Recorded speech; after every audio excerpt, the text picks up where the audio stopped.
mhux torrif bil-ras poeti biex mistoqsija lilhom saqsejt x'inhi l-imħabba kbira ta' żgħażagħ din it-tweġiba f'qalbi ħadd. Il-Eurovision huwa fost l-aktar avvenimenti popolari fil-kalendarju mużikali Malti.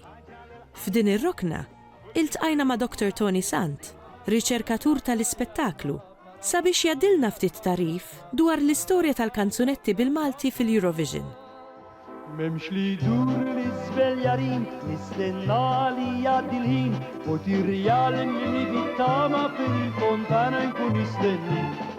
Il-Eurovision Song Contest aktarx li huwa popolari da' skemmu mal-Maltin għal raġuni komplikata fl-istess ħin, però hija sempliċi. Ir-raġuni prinċipali hija li din hija opportunità biex inkunu quddiem udjenzi kbar b'xi ħaġa li hija Maltija, jew xi ħaġa li hija minn Malta li normalment ma tilħaqx dawn tipi ta' udjenzi. U xi ħaġa li fiha ksibna storikament anke suċċess relattiv. Xi ħaġa li pereżempju fil-futbol jew fl-Olimpjadi il-kontingenti jew it-timijiet Maltin qatt ma laħquha. U allura din il-popolarità żdiedet meta pereżempju Mary Spiteri jew Chiara fis-snin design laħqu il-tielet post u anke Ira Losko u mill-ġdid Chiara ġew fit-tieni post fil-bidu tal-2000.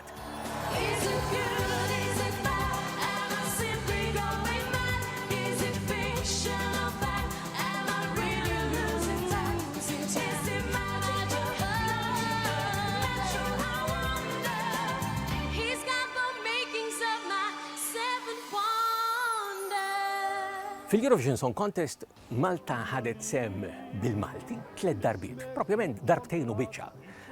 L-ewwel żewġ kanzunetti, ġifieri dik ta' l-1971 Marija l-Maltija ta' Joe Grech, hija waħda magħrufa sew, u l-oħra hija l-imħabba li kienu kantaw Helen u Joe kif kienu sabuhom lil Joe Kutajjar u Helen Mikallef dakinhar. Però mbagħad għaddew ħafna snin u ġejna proprju għas-sena 2000 meta Claudette Patch f'nofs tal-kanzunetta Desire tajt 4 kelmiet kważi letteralment bil-Malti.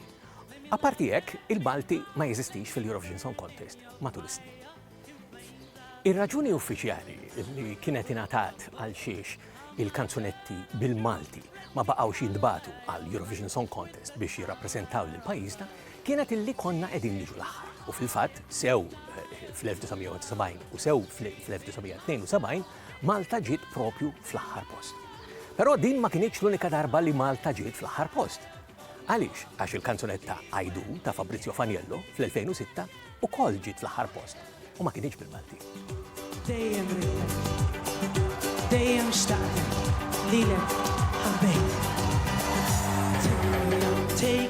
Meta qed nikkonsidraw l-użu tal-ilsin Malti jew il-potenzjal l-użu tal-ilsin Malti fil-kanzunetti tal-Eurovision Song Contest minn Malta, tajjeb ngħidu wkoll li għandna sensiela twila ta' kanzunetti bl-Ingliż illi anqas biss waslu għall-finali minn Malta.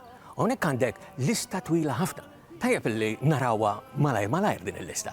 Għandek fl-2007 Vertigo ta' Olivia Lewis, fl-2008 Vodka ta' Moreda, fl-2010 My Dream ta' Thea Garrett, fl-2011 One Life ta' Glenn Vella, fl-2015 Warrior ta' Amber, fl-2017 Breathlessly ta' Claudio Faniello u fl-2018 Taboo ta' Christabel. Il-libda waħda minn dawn il-kanzunetti bl-Ingliż minn Malta ma kienu fil-finali tal-Eurovision Song Contest. Wara forsi anke b'dan l-istess argument nistgħu ngħidu x'għandna x'nitilfu billi nipprovaw xi ħaġa differenti li konna kanzunetta minn Malta bil-Malti. Wara kollox hemm numru ta' kanzunetti anke fl-aħħar 15-il sena li mhumiex bl-Ingliż li jaslu li jerbħu l-Eurovision Song Contest. Ibda minn Molotva pereżempju ta' Serbja u anke l-aktar riċenti mill-Italja il-verżjoni bit-Taljan tal-Maneskin.